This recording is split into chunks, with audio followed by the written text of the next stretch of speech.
que si usted sale usando la mascarilla y usted se infecta, su enfermedad va a ser mucho más leve que si sale sin mascarilla. Y a eso los médicos le llamamos el efecto inóculo.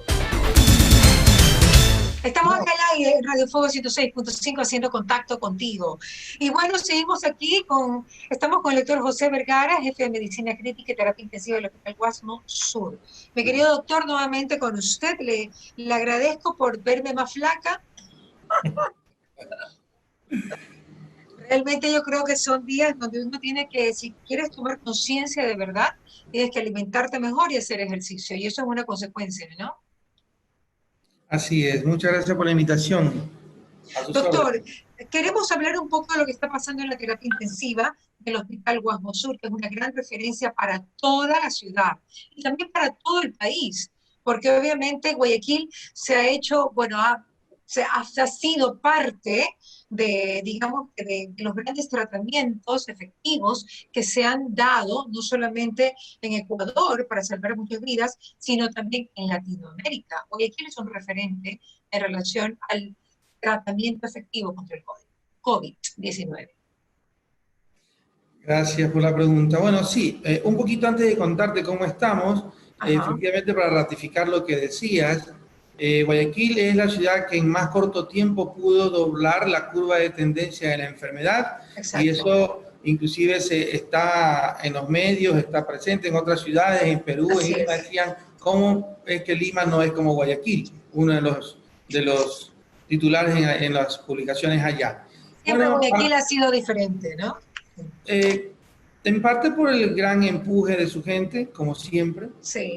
Otro aspecto importante fue que cuando a nosotros nos vino toda esta locura, que de hecho aún no ha terminado, y eso es algo que debe quedar claro, aún no termina, no podemos distendernos demasiado. Bueno, cuando vino esta locura, Guayaquil de alguna manera fue sitiada, y también pues es público y eso está en las redes.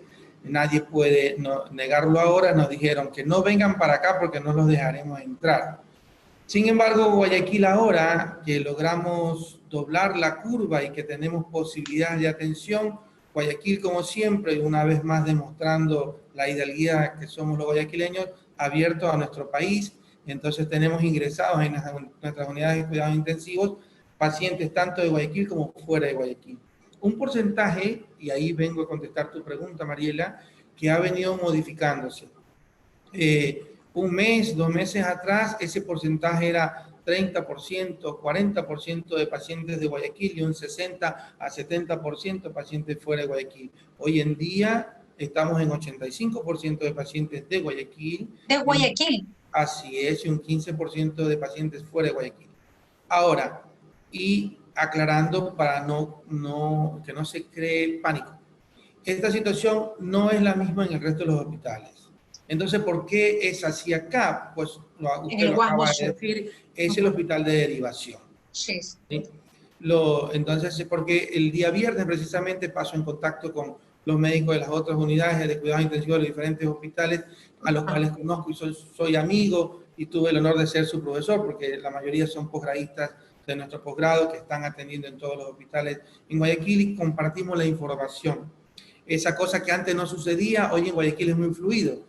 Es solamente poner y contactarnos, decir, ¿cómo estás? Estoy de esta manera, estoy así, estoy así. La información es fluida y real, eso es muy bueno. Eso no pasaba antes. Ok.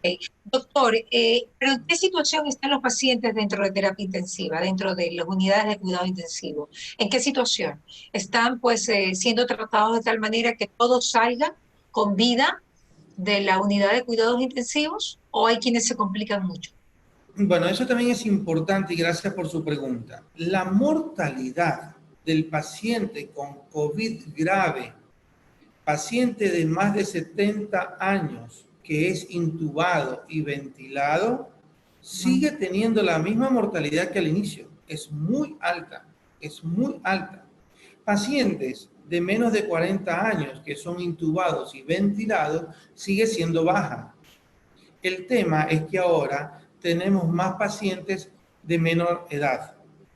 No Ya. porque el COVID haya cambiado su comportamiento, perdón, no porque el SARS-CoV-2 haya cambiado su comportamiento, sino porque ya las personas mayores las cuidamos más y también pues ya son menos los que hay porque al comienzo se enfermaron casi todos. Entonces ahora los pacientes más jóvenes o las personas más jóvenes, por un lado con esa actitud propia del joven que ya no quiere estar encerrado, que ya no soporta el aislamiento y que se salen rompiendo desgraciadamente las medidas de bioseguridad, por lo tanto se exponen más y son los que ahora se enferman, pero no porque el El virus haya problema no es cambiado. que salgan, el problema es que no salgan con protocolos, doctor. Porque la Correcto. gente debe de salir, porque tenemos una economía que necesita de todos nosotros. Y necesitamos socializar, porque si no, el daño que va a hacer la pandemia va a ser mucho más peor colateralmente, psicológicamente, económicamente, e incluso de otro tipo de enfermedades que no están siendo tratadas porque la gente le da miedo salir e ir al médico y hacerse los exámenes que tienen que hacerse.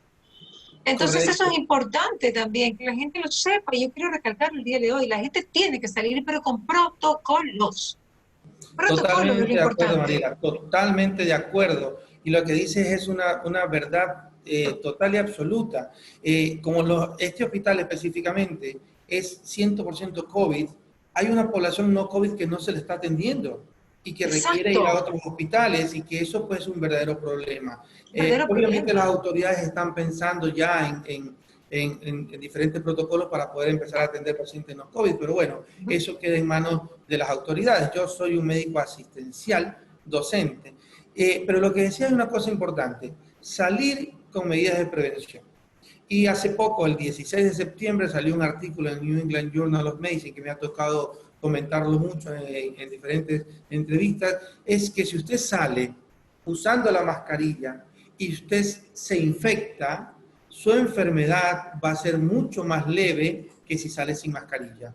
Y a eso los médicos le llamamos el efecto inóculo. Es decir, si usted está con mascarilla, la cantidad de virus que van a entrar en contacto con su vía aérea es menor. Si usted está sin mascarilla, la cantidad es mayor. Y a mayor cantidad, mayor inóculo, decimos los médicos, la probabilidad de que usted, su cuerpo, reaccione más agresivamente contra la infección es mucho mayor y por lo tanto ahí la gravedad. Porque la inflamación no es mala. La inflamación que nosotros tenemos cuando algo nos agrede es buena, es para curarnos. El problema es cuando esta inflamación es exagerada, Claro, debido a sí mismo al gran inóculo. claro que sí. Eso es importante, doctor. Ahora, lo que usted sabe de las mascarillas, ¿cómo se hace para en una reunión social tener mascarilla puesta? O sea, Es realmente difícil porque uno no puede ponerse más papista que el Papa. Si usted se sienta en un restaurante a cenar, a almorzar, ¿cómo lo puede hacer sin la mascarilla? Y la distancia que usted tiene con su interview, con la persona que está frente a usted, nunca es no, más de 1 metro. no son exactos. Nunca es más de 1 metro. Uno puede mantener el 1,5 metros, 2 metros con los vecinos, pero no con la persona que está frente a usted. De ahí la importancia de cuando usted se va a reunir, tener ciertas garantías. Ahora se ha puesto de moda, inclusive hay compañías que están haciendo la prueba antes de entrar a una reunión, y si usted es positivo no entra, y etcétera. Pero es complicado, y es más complicado cuando usted ve la enfermedad que nos produce el no poder vernos. Eso es Claro, terrible. La sociedad así se es. enferma. La sociedad necesita relacionarse. Los seres humanos somos gregarios. Los que no Así somos es. gregarios somos ermitaños y esos son muy poquitos. Entonces, Doctor, ¿en qué porcentaje usted cree que los guayaquileños nos hemos infectado? hablar de números es complicado, pero es alto. Yo, ¿Cuánto? honestamente, ¿Cuán alto? Porque no sabemos el umbral de la inmunidad de rebaño de yo creo que Guayaquil, en ¿no? Guayaquil estamos superando el 60%. Tanto. Sí, sí, yo Ujú. creo que estamos alrededor del Pero 60%. entonces, ¿por qué hay tanto paciente en las unidades de cuidados intensivos? No me hace clic, no me hace Fíjese usted, sinergia. hoy en día la unidad de nosotros, que tiene 28 camas sensibles, está al 85-90%. 28 camas, ya, Sí, ok, no, 85-90% y por momentos 100%, porque como van cambiando, ya, depende de cuánto que usted la vea, verá cama libre o no. ya, ok. Pero eso es menos de la mitad del momento de abril, cuando teníamos 30 pacientes en UCI y 35 fuera de UCI ventilados. Es decir, que de los 75 pacientes que ventilamos, el máximo número de pacientes que ventilamos en el momento más terrible de la pandemia, 35 estaban ventilados fuera de UCI. Hoy en día no tenemos ninguno fuera de UCI. Es decir, la demanda de pacientes graves ha caído muchísimo, afortunadamente. El problema es que siguen habiendo pacientes y seguimos siendo, digamos, actualmente hoy diríamos, solo tenemos 28 camas para esos pacientes, afortunadamente, que no necesitamos más. Pero estamos obviamente a un porcentaje de ocupación muy alto. La otra ventaja es que ya no necesitamos sacar urgentemente a alguien porque alguien quiere la cama. Y también los recambios de pacientes están siendo más rápidos que antes. ¿Por qué? Porque obviamente el tratamiento ha mejorado mucho. En los pacientes que requieren el uso de corticoides nosotros lo damos. Y aclaro, quien requiere, no es para todo el mundo. Y esa medicación demostró muy claramente, antes de que saliera el estudio Recovery, que en Guayaquil fue positivo. Y eso está claro.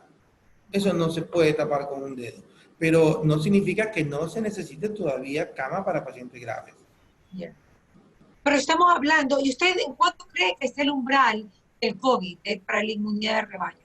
Estamos hablando de 60, 80% tal vez. O sea, necesitamos infectar 20% más en Guayaquil para que ya tengamos una verdadera inmunidad de rebaño. O 90%, ¿qué se sabe del SARS-CoV-2? Bueno, el SARS-CoV-2 sabemos que es una percepción mía, creo que estamos alrededor del 60% de inmunidad en Guayaquil, eso creo. Sabemos que la vacuna va a tardar. Sabemos que, de hecho, personalmente tuve la enfermedad y me he medido en varias ocasiones los anticuerpos y la segunda vez que me lo medí tuve más que la primera vez y en esas 2 veces doné plasma. La tercera vez que me lo he medido para intentar donar otra vez plasma ya no tengo niveles adecuados y yo sigo en contacto con pacientes. O sea, que usted se puede reinfectar. Ahí ya no se puede negar, estar tranquilo, ya tenemos pacientes, está claro, tenemos pacientes, incluso residentes míos, colegas míos, que han tenido 2 veces la enfermedad. Wow. No se puede todavía decir bajo ningún concepto si es recaída, recidiva o reinfección, porque eso necesita estudios biomoleculares, ¿sí? Y se necesita de forma seria investigarlo. No se puede lanzarlo porque usted sabe que usted dice y en las redes sale A ver, hablemos de recaída, es cuando lo tienes todavía y te vuelves a sentir mal, ¿cierto? Eso es una recaída, cuando no se te ha ido el virus. Reinfección, si es que usted vuelve a tener la enfermedad por un virus diferente. Y reactivación, si usted tiene una manifestación de la enfermedad con el mismo virus, como por ejemplo, si a usted le dio varicela en la infancia y de adulto tiene una enfermedad que se llama herpes zóster. ¿Por qué? Porque el virus queda latente en las raíces posteriores de la médula y por algo emotivo se reactiva. Pero eso han pasado muchos años entre un momento y el otro. Ahora no han pasado 3, 4 meses entre un episodio y otro y realmente nos crea confusión cómo llamarlo, ¿sí? ¿Cómo etiquetarlo? ¿Pero usted ha visto reactivaciones del virus? Lo que yo he visto es pacientes, lo que yo estoy viendo y he visto varios pacientes que tuvieron ya la enfermedad una vez y que ahora salen positivos nuevamente. ¿Y eso qué es? ¿Pero eso es reinfección, reactivación o reinfección? No le puedo decir porque los estudios biomoleculares aún no son concluyentes, ¿sí? No le podría decir, sería aventurado decirlo. En la UCI, en la unidad de cuidados intensivos, ¿cuánto tiempo más o menos se queda un paciente que va a salir? La internación promedio también ha disminuido. Al comienzo estábamos alrededor de 3 semanas, ahora estamos alrededor de 2 semanas de internación promedio del paciente que evoluciona con ventilación mecánica. Es bastante tiempo. Así. Hoy en día es menor, hoy en día estamos entre 7 a 15 días en el paciente que evoluciona más, ¿no? ¿Sí? Y que se salva, obviamente. A Donald Trump le recetaron zinc, le recetaron melatonina y tuvieron que ponerle dexametasona. ¿Qué opina de ese tratamiento para el presidente de los Estados Unidos? Por lo menos eso es lo que dice el Internet, ¿no? Así es, así es. Cuando a una persona se le da dexametasona o cualquier otro corticoide, se está, al menos si es una prescripción seria de un médico serio, porque hay de todo, uno entiende que los gringos deberían ser médicos serios y que la indicación es precisa. Estamos ante un paciente con criterios de gravedad. Y ver caminar a un paciente de esa manera, uno duda de que realmente haya habido esa gravedad. Pero la gravedad se establece con criterios clínicos, con algo que conocemos como CURB, que tiene que ver con el estado de conciencia, la edad. Claro. Si una persona tiene más de 65 años, ya es un punto. Y a ese score le agregamos la saturación, ¿sí? Que es la manera en como nosotros vemos en nuestro hospital. Si la saturación está por debajo del 92%, y ya tiene más de 65 años, hay que dar dexametasona y puede ser que este sea el caso del presidente Trump. Por otro lado, el uso de micronutrientes como el zinc, ¿sí? Hay muchos estudios que avalan el uso del zinc como micronutriente, como inmunomodulador. Con respecto a melatonina no son tantos los estudios, pero zinc sí tiene estudios. Igual que la vitamina D. También hay estudios donde se ve que en las personas con altos niveles de vitamina D, su evolución es menos grave, ¿sí? Entonces, en ese contexto, si usted tiene una pastilla de zinc o de vitamina D que sabemos que no causan daño, no es como tomar corticoides por gusto, son más seguras, por menos dañinas, entonces usted no le niegue eso. Pero darle corticoides a una persona que no tiene indicación es un riesgo demasiado grande que no cualquiera persona seria lo quisiera correr. Así que por lo tanto uno debe entender si este señor tiene un CURB más de 1 con la edad que tiene y desaturó, según los informes de sus médicos, que desaturó en 2 ocasiones, pues probablemente tenía una indicación de tal. Bueno, No ya sé si para... usted lo vio ayer cuando estaba en el balcón Lo ahí bajó de del la helicóptero. Casa Blanca, el disconfort que tenía para respirar. No que no tenía la máscara, porque la máscara había gente a 5 metros de distancia, ahí no hay problema, sino que se lo veía respirando de forma disconfort. Agitado, agitado. Bueno, ya para finalizar, es importante que determinemos, ¿son los jóvenes los que en este momento se están infectando? O sea, una edad promedio, una edad que puede ser entre 18 y, no sé, y 40 años. Diría que menos de 40 años sí están viniendo con más frecuencia y creo que ya no hay población mayor para enfermarse en Guayaquil. Todos los que quedan están cuidados. Ajá. Entonces, esos son los que ahorita deberían tener aún más cuidado, ¿no? Los Sí, sí, jóvenes. sí, sí. Yo creo Ya. que realmente el mensaje es, no podemos seguir encerrados, pero sí tenemos la obligación social, cultural, de protegernos y protegerlos a los demás, usando la mascarilla el mayor tiempo posible. Y obviamente limpiándonos las manos y tratando de conservar distanciamiento. Doctor, ya para finalizar, y yo sé que usted es un hombre enterado y que lee muchos artículos científicos, lo cual es importante en este momento para el SARS-CoV-2, ¿qué sabe de la vacuna? Porque ya no se habla mucho de la vacuna, ni siquiera la de Oxford. Estaban 9 vacunas la última vez que supe, estaban 9 vacunas en la tercera etapa, o sea, ya en la última etapa, con la prueba para mucha gente.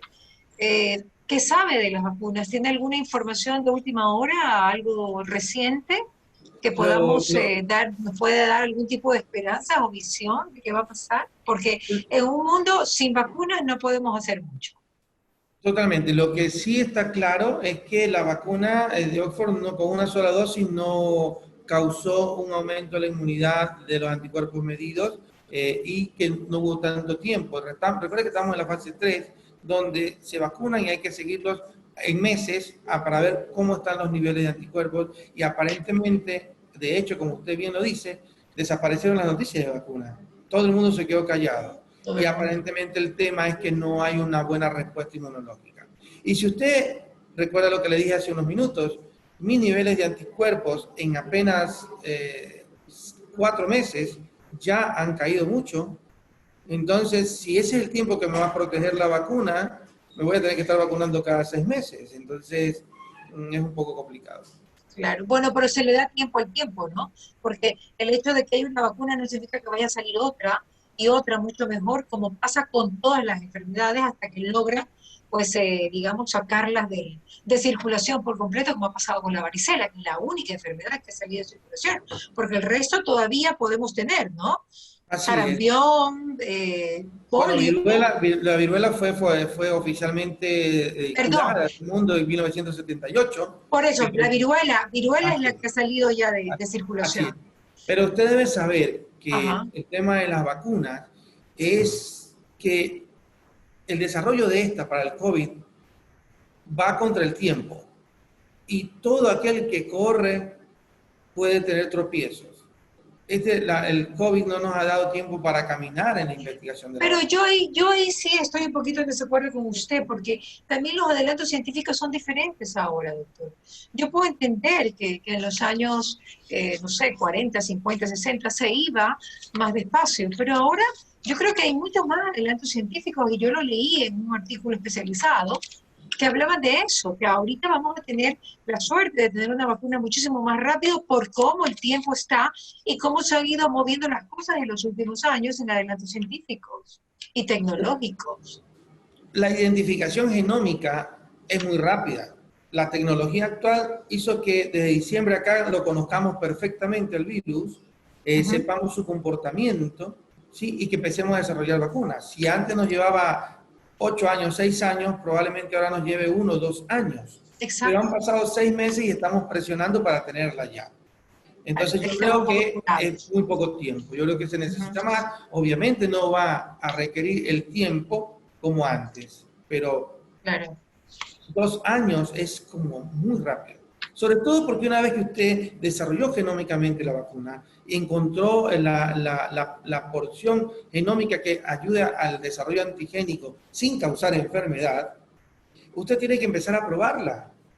Y el ser humano tiene una biología que no se va a acelerar. Se tiene que hacer pruebas, se tiene que hacer mediciones y se lo tiene que seguir en el tiempo. Y el tiempo no corre, tiene una sola velocidad. Entonces, por más que se acortaron los tiempos en la parte pre-investigación o preclínica, ahí se acortaron mucho. La investigación genómica fue fantástica, rápidamente. Pero los otros tiempos no van a esa velocidad. Le entiendo, claro, así es. Los tiempos tienen que cumplirse de acuerdo a las especificaciones y a los protocolos que hay que seguir. Pero muchísimas gracias por estar con nosotros. Gracias a usted. ¿Qué pasa con Mariela? Llegó gracias al auspicio de Nature's Garden, Interagua, Banco del Pacífico, Municipio de Guayaquil, EMAPAC, Produbanco, Ceviches de la Rumiñahui, Plemil, Municipio de Quito, Mave, McCormick, Municipio de Milagro, Vita Leche, Visa. Los teatros